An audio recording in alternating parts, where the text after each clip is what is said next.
Europe 1. Le vrai faux, bonjour Géraldine Wassner. Bonjour Patrick, bonjour à tous. Et des incivilités de plus en plus nombreuses dans les trains. Alors qu'une campagne vient d'être lancée sur les moyens de réagir en cas de harcèlement, un cadre de la SNCF s'alarme. Les incivilités sont de plus en plus nombreuses sur le réseau. Pour le secrétaire général du groupe Stéphane Volant, le temps des sanctions est venu.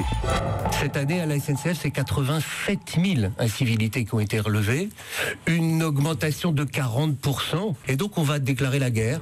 87 000 incivilités relevées dans les trains, vrai ou faux? C'est vrai, et c'est même beaucoup plus que cela, puisque le chiffre que cite Monsieur Volant ne concerne que les actes qui ont été verbalisés l'an dernier, donc punis. Il ne prend en compte que les moins importants, le fait de souiller un train, de fumer, d'être en état d'ivresse. 87 000 amendes ont été infligées l'an dernier pour ces trois motifs. On ne connaît pas le détail de toutes les incivilités recensées, mais le bilan de l'année précédente est frappant. On le trouve dans le rapport de responsabilité sociétale de l'entreprise. En 2016, 110 000 incivilités ont été relevées, près de 10 000 vols et agressions contre les personnels, plus de 27 000 actes de malveillance, donc des destructions, des tags.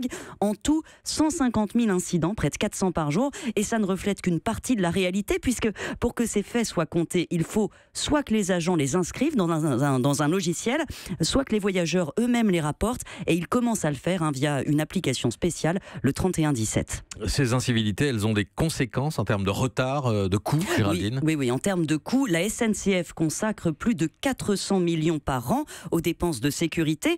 En termes de retard, c'est plus difficile à chiffrer. La plupart des lignes sont peu impactées, mais d'autres, une poignée en fait très fréquentée dans les agglomérations. Beaucoup, on peut le déduire des rapports de l'organisme qui observe la qualité de service dans les transports. Sur la ligne A du RER, par exemple, 1 200 000 voyageurs chaque jour. 40% des retards sont dus à des causes externes à la SNCF. Et par là, on entend la météo, les obstacles, mais aussi les paquets abandonnés, les interventions de la police quand il y a un problème, les vandalismes. Un TAC, par exemple, peut immobiliser une rame pendant plusieurs jours pour la nettoyer. Un signal d'alarme tiré sans raison entraîne des retards. C'est arrivé 5300 fois sur le réseau l'an dernier.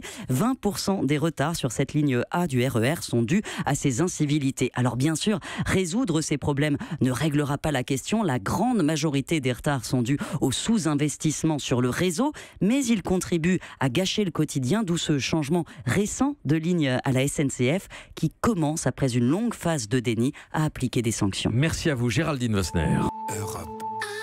Europe 1.